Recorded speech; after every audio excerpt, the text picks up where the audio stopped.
Diogo e sua grana. Diogo Gonçalves, muito boa tarde, seja muito bem-vindo sempre aqui ao Chamada Geral, tudo bem? Voltamos, boa tarde, Alan, boa tarde a todos que estão aqui conosco. Vamos falar de finanças pessoais, vamos falar da grana da galera, certo? Certíssimo. Diogo, eu separei aqui algumas perguntas em áudio, porque o pessoal já mandou assim que eu avisei, então vamos rodar a pergunta pro Diogo aí, Júlia. Doutor Diogo, boa tarde, é Reinaldo aqui de Contagem. Eu tenho que fazer um investimento de R$1.500 todo mês e eu quero investir aí, em princípio, R$10.000. Qual o melhor investimento que eu posso fazer? Porque a poupança não rende nada, né? O senhor me fala aonde, se eu precisar retirar o dinheiro hoje, eu deposito hoje. Precisar tirar ele com 15 dias, se eu posso tirar, se eu não perco o juro. Qual o melhor investimento que eu devo fazer? Boa tarde, obrigado. Estou aqui ouvindo o seu programa.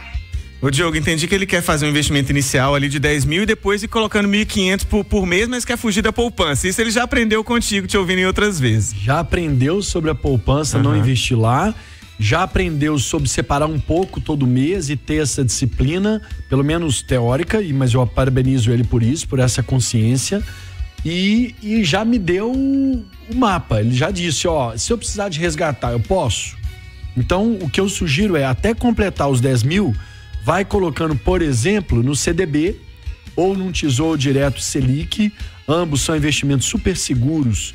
Todo banco oferece, então é fácil de você investir. CDB com liquidez diária, porque aí todo dia que você quiser sacar, você pode sacar. Diferente da poupança, que tem aquela história do aniversário, o CDB todos os dias rende. Então, a hora que você quiser, você vai pegar, vai parar ali aquele dia, aquele investimento, vai ter um rendimento até aquele dia.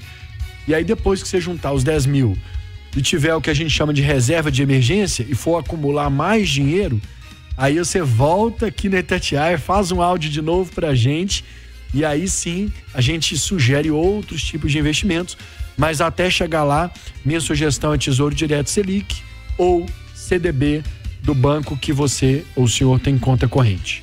Ô Diogo, tem uma aqui que chegou até por escrito mais cedo do Fernando de Esmeraldas e ele pediu para explicar, falou, eu sei que o Diogo já falou isso outras vezes, mas eu tô com uma dificuldade ainda de entender o que significa o CDB com rendimento de 100% do CDI. É isso mesmo? É isso mesmo. Não, super legal, gente. Pode mandar pergunta repetida, porque algumas coisas a gente tem que ouvir mais de uma vez para de fato memorizar e entender. 100% de alguma coisa é exatamente aquela coisa. Quando fala assim, 100% CDI, quem é o CDI? O CDI é o primo da Selic. Primo, quase irmão.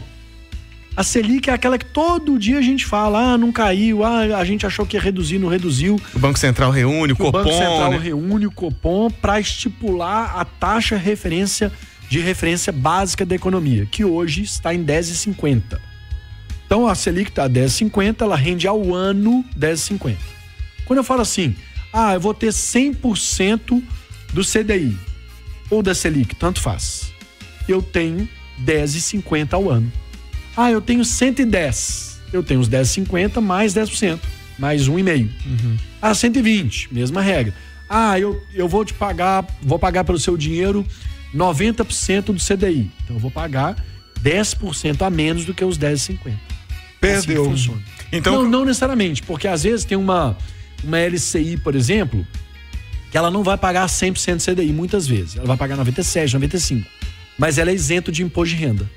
Então ela no final do dia, 95% sem imposto de renda. 90% sem imposto de renda é melhor do que 100% com imposto de renda. Então a variável sempre é o percentual do CDI para você saber quanto que está rendendo, bruto, e depois você descobre, pergunta pro gerente, vê na aplicação se aquele investimento ele tem imposto de renda ou ele é isento de imposto de renda. Tem mais uma pergunta em áudio pro Diogo aí, vamos ouvir. Boa tarde a todo mundo. Eu sou Leni de Brumadinho. Eu gostaria, se for possível, perguntar pro Diogo. Eu estou com um carro parado, estou pensando em vendê-lo e aplicar o dinheiro. Seria um bom negócio? E no caso, qual seria a melhor aplicação, por favor? Obrigada. Diogo, ela já falou que o carro tá parado, né? Então não tá tendo uso. É bom? Se tivesse uso, eu já ia achar que era bom. Tipo assim, ela vai trocar por um transporte alternativo, seja ônibus, aplicativo, táxi, o que for. Já era bom, porque carro é um passivo. A gente compra um carro e a gente já perdeu só de comprar um carro zero. Saiu da concessionária, você já saiu perdendo 10, 15% dele, pelo menos, dependendo do modelo.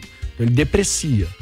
Além disso, esse dinheiro que você está investindo, entre aspas, para comprar o carro, se você tivesse investindo no mercado financeiro, você ia ganhar um bônusinho ali, você ia ganhar um rendimento dele. Com o carro, você está perdendo, você está deixando de ganhar um rendimento. Muitas vezes as pessoas não colocam isso na conta.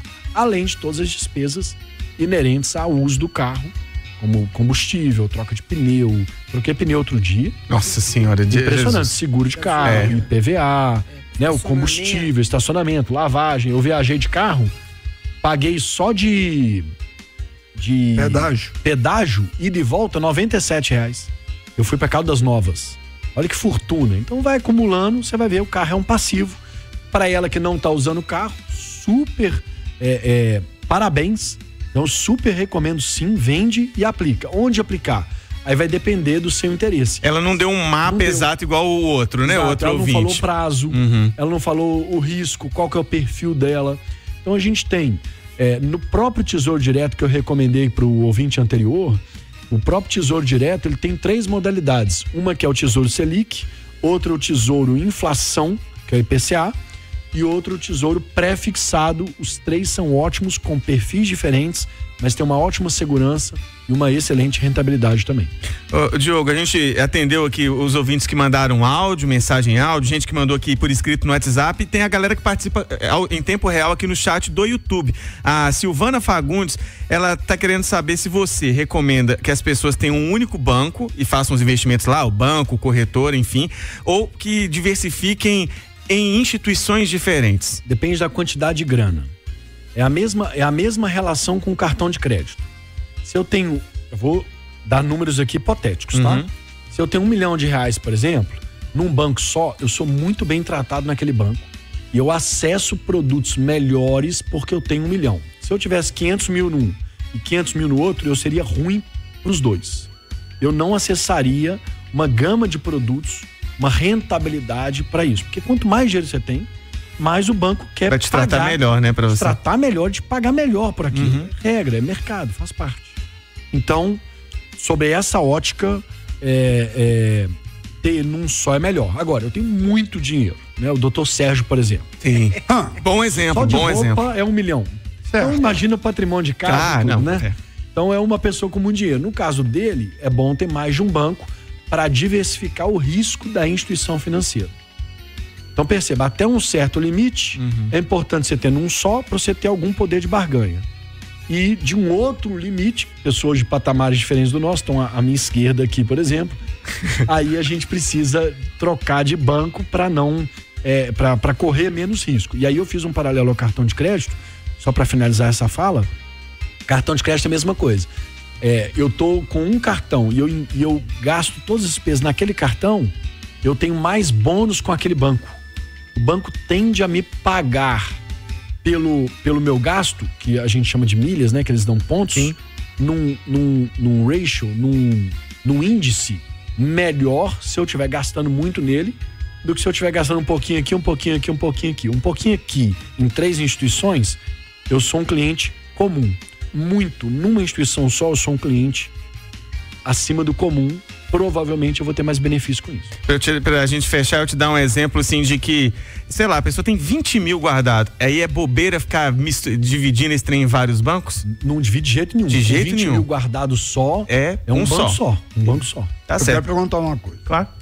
Tava sentindo falta, doutor Sérgio. Não, é o seguinte, há uma garantia do governo a respeito de um volume de aplicação numa determinada instituição, quer dizer, 1 milhão no banco.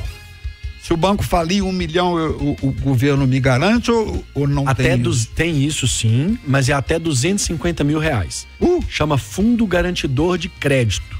E ele vale por CPF. Então, por exemplo, você tem 1 milhão numa instituição, 1 milhão em outra.